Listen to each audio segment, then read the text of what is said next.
Ayan, handang-handa na po ang lahat. Papuntang Tarlac po kami ngayon. Ayan o, yan ang manugang ko bagong dating. Yan ang may-ari ng bahay na pupuntahan namin sa Tarlac. Busy-busy din ang asawa ko sa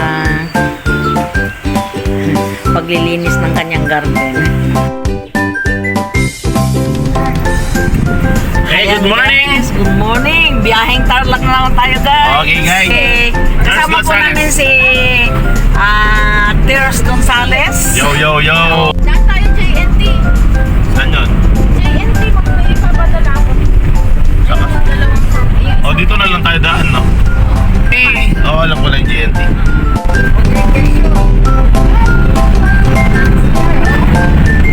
Dami na dyan, no? Wala pong makakapili. Oo, alam mo, sale.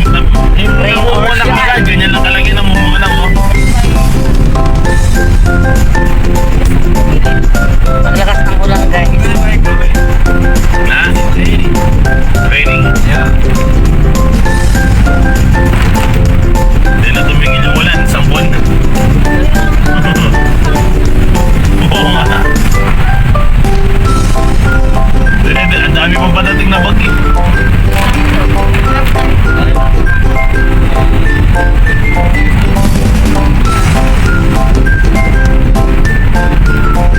As magkataas na sa Tarlac na tayo gumawa ng video. Kasi babayaran ko yung biglaan. Order ka na doon. Tapos na ba yung bahay mo? Ano yung taas ako na? Pwede na lagyan ng Tama. ano nang pinili ko kahoy. So, ngayon guys, ganito pa rin po ang sitwasyon ng aming nadatnan. Good morning po sa inyong lahat. Habang nag-inspection po ang aking anak, ay i-share ko naman po kung ano yung mga bago po dito sa construction project, guys. Bagamat natagalan naman po ang paggawa po nitong bahay, guys, ay okay naman po yung mga trabaho nila, guys. Satisfied naman po. Sa nakikita ko naman talaga naman pong magaling po yung mga trabador po niya, guys. Ang konsuelo lang po namin dito ay malinis po ang pagkakagawa, maganda, guys. Yun nga lang, masyado pong matagal para sa amin, guys. Kasi pagka kayo po ay nakikipag-usap sa mga kliyente nyo, guys, huwag po kayong mangako kung ilang buwan po ninyo gagawin para hindi po umasa ang nagpapagawa, guys. Yun lang po ang may advice ko lang po. Pero maganda, guys, maganda. At ito pa po ang masasabi ko, ha. Huwag po sumama ang loob ninyo.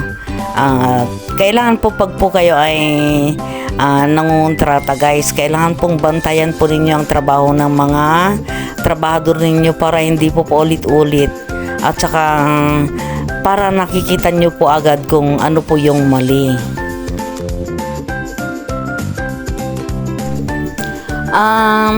Kahit naman papano, guys, kahit na natagalan ika nga nila, pag napasyal naman po kami, hindi naman po kami mababad trip kasi po ay nakikita naman po namin yung mga gawa po nila ay kaaya-aya naman po, ayos naman po, maganda.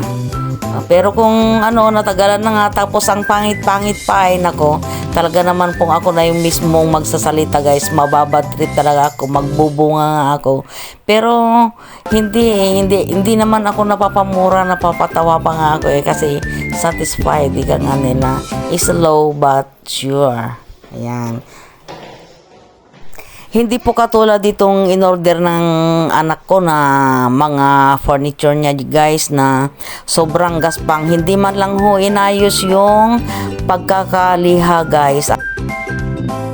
So, hanggang dito na lamang, guys, at sana po ay nagustuhan ho ninyo ang aking ibinahagi sa inyo. At kung nagustuhan po ninyo, pa-subscribe naman po. Bye, guys! See you on my next vlog!